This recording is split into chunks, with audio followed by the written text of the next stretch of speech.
মুসলমান ছেলেমেয়েরা আব্বারা এক হয়ে যান। আল্লাহ নবীর দল, সাহাবাদের দল, আহলে সুন্নাত ওয়াল জামাত।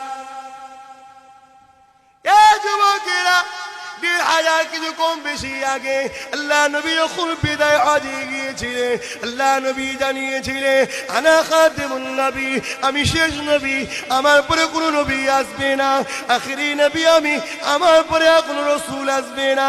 সাহাবা হযরতের এই কথা শুনে আল্লাহ নবী জিজ্ঞাসা সাহাবারা বলেছিলেন, ইয়া রাসূলুল্লাহ হাবিবাল্লাহ, তাহলে দ্বীনের দাওয়াত কারা দেবে? আল্লাহ নবী আবু দাউদ শরীফে জানিয়ে দিলেন, ইন্নাল্লাযীনা মাসূলি उम्मती अला रसी कुल्ली मियाती सनाती मैं जद्दीदुल दीनहा 100 साल आगे या बाद में मुजाद्दिद आएंगे, वो दिन की दावत देंगे, नबी नहीं आएंगे, आप दिन का दावत जो देंगे